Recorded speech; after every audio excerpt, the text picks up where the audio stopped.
If you've watched my previous interval videos, you may have noticed that we've only learned about ascending intervals so far. What do I mean by ascending? Well, when something is ascending in music, it means it's getting higher in pitch. For instance, if I go from this note to this note, I am ascending, right? Because I'm ascending up to that higher note.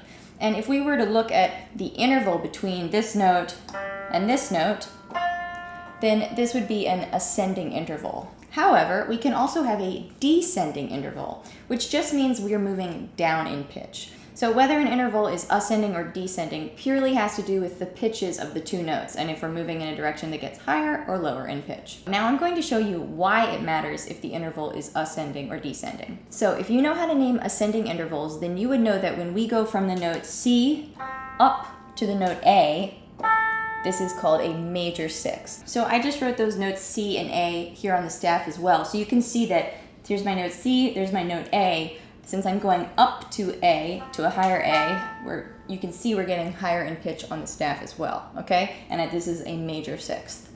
Okay, let's say I wanted to start on a C, but instead of going up to an A, I wanted to go down to an A. So we're gonna go to an A that's lower than the C. So for instance, if this is my starting C, I want to go down to an A. The next A underneath this C would be this A. So we're going from C to A. So now we have a descending interval, right? So I'm going to write C here, and then I'm going to draw the A right here. So this, we're going down. So as you can see, the distance, just looking at the keyboard, the distance between this C and this A up here is much different than the distance between this C and this A, right? So like this is a way bigger distance, right, than this is. So as you can see, that's why it really matters if our interval is ascending or descending, because the interval is really going to change quite a lot depending on if we're going up to the note or down to the note, okay? So this is going to be a third now instead of a sixth. Now, what kind of third is it? A minor third. Now, how do I know it's a minor third? Well, that is what I'm going to show you in this video today. So before I do that, I'm just going to write here minor third. So this is sort of, before we just jump in and I explain everything to you, I just want you to really visually see this concept of how if the note is higher, you know, it really changes the distance than if the note is lower, right? C up to A, it's a much bigger distance, therefore a bigger interval, than C down to A, that's a much smaller interval. And before you lose your mind and say, oh my god, there are different names for descending intervals, don't worry, I promise it's not too complicated, and as long as you understand how to name an ascending interval, you'll easily be able to name a descending interval as well. So this means that if you don't know how to name ascending intervals yet, go watch my earlier videos in this interval series, especially parts 1, 2, and 3, and then come back here to learn about descending intervals afterwards. Links are all in the description below. So now I'm going to show you how I knew this was a minor third, okay? And there are two ways that we could, I guess, figure it out. But the first way isn't really ideal because it wouldn't allow you to be able to rely on this way all the time. But I'm just going to show it to you because I think it's worth sharing just to help you fully comprehend everything. So what we could do is we could just think of the lower note, even though we started with the C and we went down to the A, we could think of this A now as sort of the starting note and thinking of an A up to a C, okay? And so we would just think of it as an ascending interval. So instead of thinking C down to A, right? Instead of going C down to A as a descending interval, we could just think of A up to C, and we know how to do ascending intervals, right? So what would this be? A minor third, okay? So that's one way I could figure this out, is that, all right, well, if I'm going from C down to A, I could just sort of think of it, rather than think of it as descending, I think of it as ascending just from the lower note up to the higher note, and I know that's a minor third. So that's one way, just viewing the interval from the lowest note and treating it like an ascending interval. But as I said, this isn't helpful all the time because in order to look at it this way, we are assuming that we already know what that second lower note is. What if you don't? What if I said to you, hey, play me a minor third down from C, and you didn't actually know what that second note was? Well, how would you know which note to play? So this is why, in order to know how to name a descending interval, you need to know about something called interval inversions. And this is going to be the main thing that we're going to talk about in this video today, because as long as you understand interval inversions, then you will totally be able to name any descending interval very easily. And please don't be afraid by the word inversion. When I hear the word interval inversion, I think I have flashbacks to math class and just flashbacks to feeling confused, but I promise you, you really don't need to be a mathematician or have a mathematical brain to understand this. So when you think of the term interval inversion, you could really just sort of think of it as the opposite interval, because that's really all it is. I think the word opposite is a little less intimidating than the word inversion. Anyway, let's look at how to invert intervals. So first I just want us to look at a scale. So I'm going to write out a C major scale, okay? So C, D, E, F, G, A, B, and then I'll write C again here. Cool. So I'm also going to number this scale. So I've got 1, 2, 3, 4, 5, 6, 7, and 8, okay? And 8, the octave, it's the same note as the 1, right? We go back to the root again there. Now, this is what I want you to have a very clear visual image of in your brain, okay? So as you can see, if I were sort of to divide this in half, we have 4 notes here and 4 notes there, right? And we could sort of think of these notes as sort of having opposites of one another. For instance, 4 and 5, they're sort of like the opposites of each other, right? If I were to fold this in half, 4 and 5 would touch each other. If I were to fold it in half, 3 and 6 would touch each other. 2 and 7 would touch each other, right? And then 1 and 8. So these are all sort of like, I like to think of these as the opposites of each other, right? So 1 and 8 are sort of the opposites. 2 and 7 are the opposites. 3 and 6 are the opposites, and 4 and 5 are the opposites. We could also call them the inversions, okay? Not just the opposites, but the inversions. So if we were just to invert the interval number, this is what we would be looking at. So if I were to say, hey, what's the interval inversion of a sixth? What would you say? You'd say it's a third. If I said, hey, what's the interval inversion of a fourth? You'd say it's a fifth. If I were to say, hey, what's the interval inversion of a second? You'd say it's a seventh. Cool? So I've heard people say that to figure out the inversion, you could just make sure that the two numbers add up to the number 9, so like this sort of rule of 9. So for instance, 1 plus 8 equals 9, right? 2 plus 7 equals 9. 3 and 6 equal 9, and 4 and 5 equal 9. If you like to think of that to figure out what the interval inversion is, then cool. For me, for some reason, I find that harder. Just maybe it's just the thought of doing any type of math problem in my head is unappealing. And for me, I think it's easier just to sort of have this visualized or sort of memorized that it's 2 and 7, 3 and 6, 4 and 5. Those are the main ones to remember. The 1 and the 8 you don't really need to worry about so much. So let's do a quick quiz just on inverting the interval numbers. Okay, we haven't gotten to the interval qualities yet, but just talking about the interval numbers. So what is the interval number for a C down to G? Okay, so I'm starting on C, and then I'm going down to the note G. So this is a descending interval, right? So what we want to first think about is what is the ascending interval from a C up to G, and then invert it, okay? So that's sort of the thought process. So if you know that the interval is C down to G, C to G descending, we're gonna think, okay, what is C up to G? What's the ascending interval of that? And then just flip it, invert it. So that's why you wanted to sort of be able to do that inversion quickly in your head. Be able to very quickly say, oh, 7, it turns into a 2. 6, it turns into a 3. 5, it turns into a 4. That's why, for me, it's better than adding up to 9. Anyway, so let's work through it. So what is a C up to a G? Okay, well, it's a fifth, right? C, D, E, F, G. Cool. So if we were to invert that, what does it become?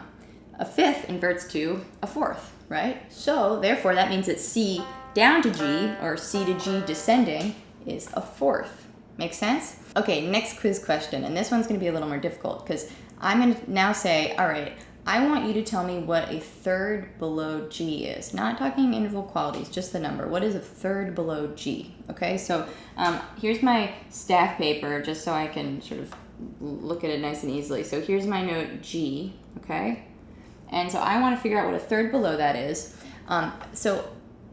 First let's think of what is the inversion of a third? Well, So sixth, right? So if we were to figure out what the sixth above G is, well, let's figure it out. We count in our G major scale, or we count the letters G, A, B, C, D, E, right? That's E. So E is a sixth above. So if I were to write G to E, this is a sixth. Cool? So that means that G down to E, so going from, so this is a sixth, G up to E is a sixth, then G down to E, this would be, what is the inversion of a sixth? It's a third. Aha, so there is our third. Does that make sense? I hope so. If you're still confused, don't worry, just keep watching. So now we're gonna look at inverting the interval qualities, and it's actually pretty easy. Basically, all you have to do is, if the interval was perfect, it's still gonna be perfect in the inversion, okay? Because as you can see, fourth and fifth are inversions of each other, and those guys are the two perfect ones. You would know that if you watched my other interval videos. Okay, so minor and major, those are inversions of each other. So if the interval was major when it was ascending, it's going to become minor when it's descending, okay? Or vice versa. If the interval was minor when it was ascending, it's going to become major when it's descending, okay? Now, same thing with augmented and diminished. These two are the inversions of each other as well. So if the interval was an augmented interval when it was ascending, it turns into a diminished interval when it's descending. So these are the inversions of each other. So as you can see, it's pretty simple. I mean, these are sort of the obvious opposites of one another, right? Like the opposite of diminished would be augmented, right? That makes sense. The opposite of minor is major. That makes sense. And then perfect, it just always stays the same. So whenever you're inverting an interval, it's really quite simple, actually. All you need to do is, if the interval was a 7, it turns into a 2, or if it was a 2, it turns into a 7. If it was a 3, it turns into a 6. Basically, you just follow this little inversion chart up here, and then with the quality, you just swap diminished for augmented, or vice versa, major for minor, vice versa, and if it's perfect, it just stays perfect. So now let's put it all together, both interval numbers and interval qualities. And let's do a quick little inversion quiz. Cool? So what is the inversion of a major sixth? Well, let's work through it together. So what's the inversion of major? Major turns into minor, right? So it's going to be minor something. And then sixth turns into a third, right? So the inversion of a major sixth is a minor third. Make sense? How about an augmented fourth? What is the inversion of an augmented fourth? So augmented turns into diminished, right? So it's going to be diminished. And then fourth turns into fifth. Therefore, it's going to be a diminished fifth. So the inversion of an augmented fourth is a diminished fifth. Make sense? All right, what about a minor seventh? What is the inversion of a minor seventh? It was minor, it turns into major, and then it was seventh, it turns into a second, right? So it becomes a major second, right? So minor seventh, the inversion is a major second, okay? What about a perfect fifth, okay? All right, well, perfect, if it was perfect, it's going to stay perfect in the inversion. So it's going to be perfect something, and we had a perfect fifth. Well, the inversion is a perfect fourth. Cool, so inversion of a perfect fifth is a perfect fourth, and vice versa, inversion of a perfect fourth is a perfect fifth. By the way, if you're enjoying this video so far, don't forget to give it a thumbs up and leave a comment. Also, if you're new to my channel, please consider subscribing. I post one video a week, and I would love to have you here. Also, if you'd like to drill and practice what we're learning in this video, I have some printable PDF worksheets and quizzes to go along with this lesson and many other music theory worksheets and quizzes in a link in the description below. So downloading and working through those will really help reinforce what we're learning here. So link in the description below, check it out. Okay, so here's the interval we're gonna figure out. F down to A flat, okay? And so F to A flat, descending, right? So the notes would be F to A flat, descending, right? We're getting lower. So first I would need to figure out what is an F to A flat ascending, okay? So if the interval were really like this, F to A flat, what would that interval be? And then once I know what F to A flat ascending is, then I'm just going to find the inversion of that interval, and that will be my descending interval. So what would be, so I'm just going to draw it right here, F to A flat like this. This would be F to A flat ascending, okay? So first let's figure out the interval number, right? So we'll count the letters F, G, A, it's 3. So it's gonna be some kind of third, right? So third, okay? And then the next question is we ask ourselves, is A flat part of an F major scale? Is it? No, it's not. An A natural is part of the F major scale. So if the interval were F to A, it would be a major third. But we have F to A flat. So therefore, it's going to turn into a minor third. Okay, so I'm just going to write a lowercase m to mean minor third. Okay, like that. And sometimes you'll see intervals written out in abbreviations, and people will write like a lowercase m and then just a 3, that would be minor third. If they were to write major third, it would be an uppercase M and then the number 3. Those are just some shorthands that are good to know. So, minor third. Okay, then we are going to know what this is ascending, it's a minor third. Now we want to know what F to A flat is descending. We're going to just figure out what is the inversion of a minor third. Okay, well, what's the inversion of a third? It's a sixth, right? So it's going to be something sixth. I'll draw a line here. So this is something, I'll write it down here, something sixth, okay? And what is the opposite of minor? The inversion of minor. It's major. Therefore, this is a major sixth, okay? So F to A flat descending is a major sixth. F to A flat ascending is a minor third, okay? So F to A flat ascending, minor third. F to A flat descending is a major sixth. Cool. Okay, next question. We're going to do E flat down to B flat. Okay, so this is a descending interval, E flat to B flat. Okay? Sounds like this. E flat down to B flat. All right, so first let's think about what would it be if it were an ascending interval. So if it really were, I'm going to write it here, this E flat up to a B flat, okay? So again, it's still E flat and B flat, but if it were ascending, what would it be? Okay, well, let's think about the letters first. So E, F, G, A, B, that's 5 letters, so this is gonna be some kind of fifth, okay? Next question we ask ourselves is B flat part of the E flat major scale? And you tell me, is it? E flat, F, G, A flat, B flat. Yes, it is. It's the fifth note in the E flat major scale. So therefore, this is a perfect fifth, okay? Perfect fifth. So E flat to B flat ascending is a perfect fifth. But now to figure out E flat to B flat descending, it's just going to be the inversion of this interval name. So what is the inversion of a perfect fifth? Well, fifth becomes a fourth, right? So it's going to be something fourth. And what happens to our perfect intervals when we invert them? You remember? They stay perfect, right? So this is going to be a perfect fourth. Got it? Okay, I'm going to leave it at this for today. Hopefully you found this video helpful. As I said, if you want to practice more descending intervals, I have practice sheets that can help you do that, and that'll really drill and reinforce what we've learned today, as well as many other music theory worksheets. Check that out in the link in the description below. Thank you guys so much for watching. Have a wonderful rest of your day and night, and stay tuned for next week.